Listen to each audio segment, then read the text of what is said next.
කරුණේ මක්කයි මේ බැද්ද මැද කරන්නේ. තක්කාලි මණ්ඩියට කොටු කපන්න ආවයි. නෑ බං මං උදුන්ටක් කපා ගන්න ආවා.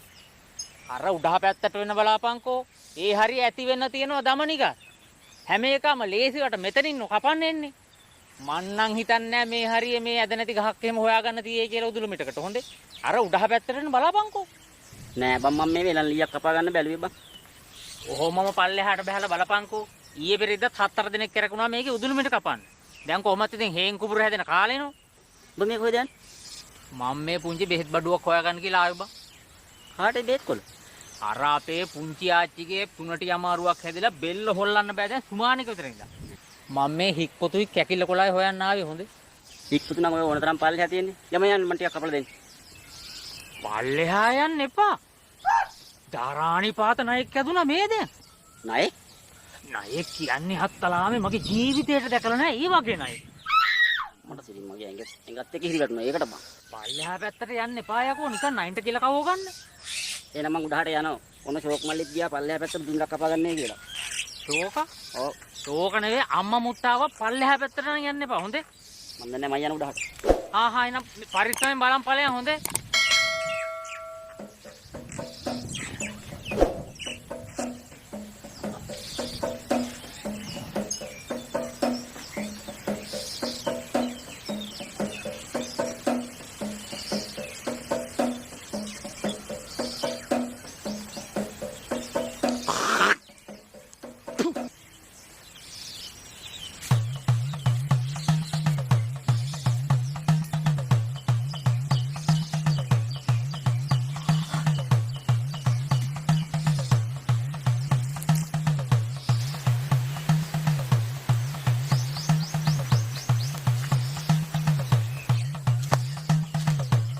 මල්ලි මොකද බම් මේ බැද්ද මැද කරන්නේ? මම මේ බෙහෙතකට හික් පොතු ටික කැකිල්ල කොළ ටික හොයාගන්න ආවා බා. එහෙමයි. හිටනම් ඔය පල්ලෙහා තියෙන්නේ නැති වෙන්න. වරෙන් යන කපලා දෙන්න ටිකක්.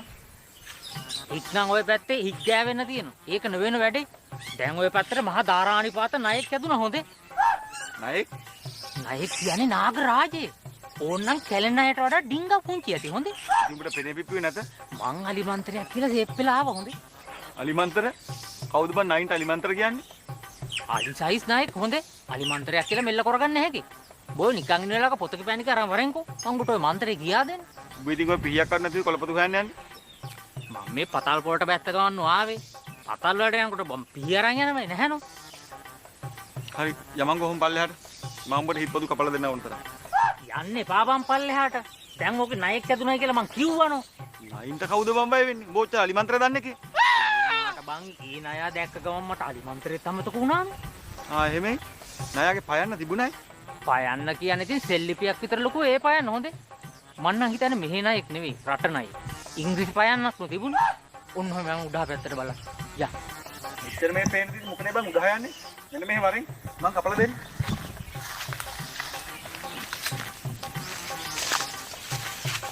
හත්තිලව්වේ කැරම් බෝඩ් එකක් නේ? හත්තලානේ කැරම් බෝඩ් එකක් නේ. මෙතෙන්ට කොයින්ද? හත්තිලව්වේ මේ බැද්ද මැදට කොයින්ද කැරම් බෝඩ් එකක්? ආපහු ගෙනියන බලාගෙන කවුරු හරි හංගලා ගියද දන්නේ නැහැ නේ. කවුද බං කැරම් බෝඩ් බැද්දේ හංගන්නේ? ඕන නැති හින්දානු දාලා යන්නේ. මේ උඹ එහෙම ගෙනල්ලා හැංගුවේ නෑනේ. මම අක්කට කැරම් බෝඩ් හංගන්නේ.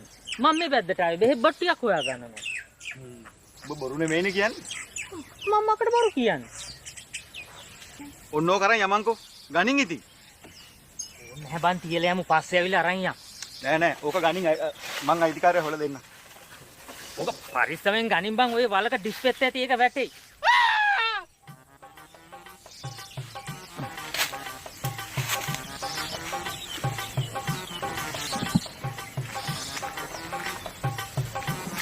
මුළු ඉතිහාසෙම කොළඹ නගර රස බාදුවේ අපේ පක්ෂේ. ඒ වුණාට විපක්ෂේ වැඩිම ඡන්ද අපිටනේ. අපේ පක්ෂයේ කෙනෙකුට තමයි එන්න ඕන. ඉතින් උඹලා පක්ෂයක හොරෙක්ක කියලා PHI එකට පැමිණිලි කරලා තිබ්බේ. PHI එක නෙමෙයි PID එක. ඒව මේ තනිකර දේශපාලන කුමන්ත්‍රණ හොඳයි. දේශපාලන පරිගැනීම් වලට හිර යන්නේ ඉතින් බල පක්ෂයනෝ සාන්තල පක්ෂයනෝ තමයි. ඔන්න බලනකො අපේ පක්ෂෙන් පුරපති කෙනෙක් ආවා. ගැසට්ටුවක් ගහලා. ඔය සේරම සෙට් එක මෙලියට ගන්න හැටි. බල පක්ෂ කරන් දීලා හරියන්නේ නැහැ. මක්කයි බම්බලා ලොක්කාර කියවන්නේ. අපේ ලොක්ක කියනවා ඔයාලට තේරෙන්නේ අපිට නෙවෙයි බං උඹලා ලොක්කටවත් තේරෙන්නේ නැහැ. මොනවද බං හඳපක දෙල් කතානේ කියන්නේ?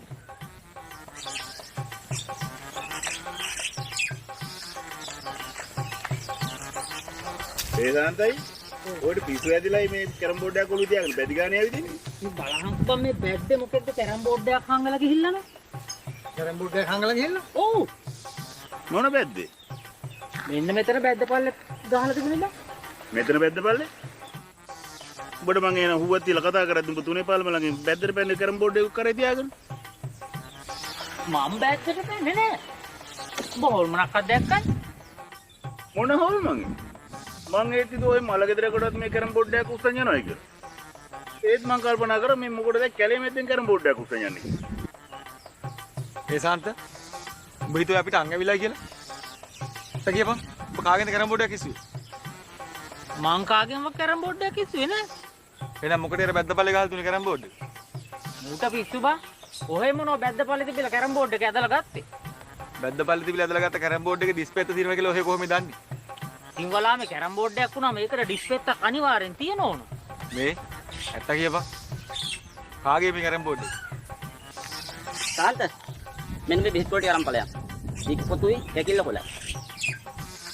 ඒ කරුණේ රස්ලබු නැත. අර තියෙන්නේ බං කඩම් ඵලයන් ඇති වෙන්නේ. විකුණන්න බෑ රුපියල් 15යි ගන්න. විත්තක් තියෙනවද? අම්බානික තියෙනවා. පිට ගස් යට වැටිලා තියෙන්නේ. ඇති වෙන කඩම් ඵලයන්. එහෙනම් අපි යනවා හොඳේ. ආ බං පොලිස් ජීප් එකක් තාවුල් උන්නේ පැත්තට මොකක්ද දන්නේ අපි කොල්ලන්නේ වෙන්නේ නැති. පොලිස් ජීප් එක? ඔව්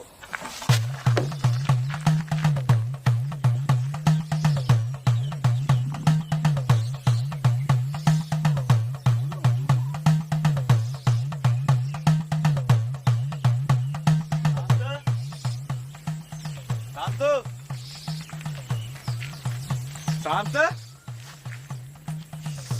සාන්ත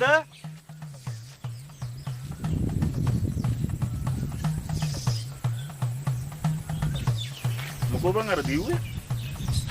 කොබන් අර කැරම් බෝඩ් එක? කෑ ගහන්න එපා හත්තිලා උගේ. ඇත්ත කියපන්.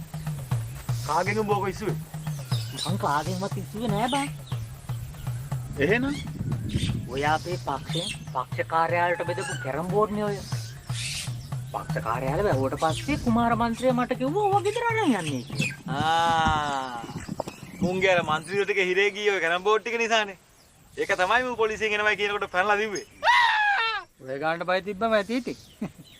යකෝ ඔය අපේ ඇමතියෝ දෙන්නේ කොයි කැරම් බෝඩ් වලට හිරේ ගියයි කියන්නේ අපි වගේ උන් ගැන කවර කතාවද? හොරකම් කරලා නම් ඉතින් අපේ ආණ්ඩුවෙන් බේරෙන්න බෑ හොඳේ. උඹලා ආණ්ඩුව තියෙන කාලේ උඹලා මහයුම් පුරුද්දන හොරකම් කරුවේ. ඔය ඉතින් පලි ගන්නවනේ. තනිකර දේශපාලනේ පලි ගැනීම ඕවා හොඳේ. හොරකම් කරේ නැත්නම් බය වෙන්න දෙයක් නැහැ ඉතින්. උඹලා ආණ්ඩුව රට හදනවද කිය කිය ඇවිල්ලා කරන්නේ දේශපාලනේ පලි ගැනීම කරන එක. අනික රටේ මිනිස්සුන්ට කන්න දෙන්නම් කිය කියලා ලුණු ටිකවත් නැහැ නේ කන්න. අඩවල් වල නම් ලුණු තියෙනවා. උඹලගේ 6.55 පොත් වල තමයි ලුණු හිග. යකෝ මිනිස්සුන්ට කැරම් බෝඩ් බෙදා දුන්නා කියලා හිරේ දාන රටක් තියෙනවද? අන්න ඒක තමයි මාත් කියන්නේ හොඳේ. මිනිස්සුන්ට බෙදුවා කියලා නම් හිරේ යව්වේ නෑ. කැරම් බෝඩ් වලින් හොරා කාපු නිසා තමයි හිරේ යන්න උනේ. යකෝ දෙන්නෙක්ම යවුවනේ ඇතුළට. හැමතිලා දෙන්නෙම ඇතුළට යවපු එක හොඳයි. ඌඩුව ඇතුළේ තනියම කැරම් ගහන්න බෑනේ. කරනකොට ඒ කාලේ මතක් වුනේ නැතුව ඇති ඕනේ. වයානේ කැරම් ගහද්දී අපි උනත් පොඩි හොරකම් කරනවා තමයි. හරි? ඉත් එක් කරන් ඉන්නේ වලට දානවා. වලේ තියෙන ඉත් එක් කරන් ගොඩින් තියෙනවා. වලා මේ හිර දඬුවම් දෙන්න ඕන දේවල්. උන් හිරේ ගියේ කැරම් ගහලා නෙවෙයිනේ. කැරම් බෝඩ් වලින් ගහලා. කොහොමද ඔය බෙදලා දුන්නේ මහ ජනතාවටනේ? මහ ජනතාව කියන්නේ උඹලා පක්ෂකාරයල් නෙමෙයිනේ. හොරකම් කරලා කොහේ හිටියත් ජීවිත කාලෙම බේරලා ඉන්න පුළුවන් වෙයි කියලා හිතන්න එපා. හරි? ඉදා. මොකටද බං ඔය පේජ් කොල්ල? මේ පොඩි උමනාවකට. මොනවාද? අර අපේ ලොක්ක ඇමරිකාවේදී ගෙදර වාඩිලා හිටපු පුටුවෙන් වැටිලා තුනට යමුණු බිම ඇවිල්ලා තිනවයි කියන්නේ. එහෙනම් ගෙජ්ජි කුට්ටුවත් බිම ඇනෙන්නේ නැතිනේ. ඔය බෙහෙත් කොලේ යයිටේ. මම මේ හින්නේ දාට කියලා පත්තුවක් හදවලා ලොක්කලා ගෙදරට ගිහින් දෙන්න හැදුවේ. එයාලයි ඇමරිකාවේ ඉන්න මාලිසර්ට යවා. මොළ හතක් තැලෙන්නේ නැතිනේ. ඊයයි මේ පාදේ සභා චන්ද්‍ර කලින් මෙහෙට ආවනා ඔහෙලට ඔච්චර නටන්න හම්බ වෙන්නේ නැහැ හොඳේ. නඩුවට එන්න කියපු හින්දා වෙන්නේ නැති පුටුවෙන් වැටෙන්නේ නැති. ඔහෙලා මේ එක විදිහට හිතන් හිටියට එයයි එහෙම නඩුවලට බය නැහැ හොඳේ. එයාගේ අයියා පෙරක දෝරුවා. අයියාගේ පුතාත් පෙරක දෝරුවා. ඉතින් මක්කටේ බය වෙන්නේ. ක්ලිනිකේ එහෙ මෙහෙ රවුම් ගහන්න එපයි කියලා ඇමරිකාවේ ඩිස්පෙන්සරියේ දොස්තර මහත්තයෙක් කියලා නෝලාම. කුක්කු බලහන් මගේ කොණ්ඩේ බැඳලා තියෙලා. කොණ්ඩෙ බැඳලා? කොහෙද කොණ්ඩයක් බැඳලා තියෙන්නේ? නැත්තම් බලහන් මේ හරි මොන හරි අහුවෙනවද කියලා. කොයි හරි?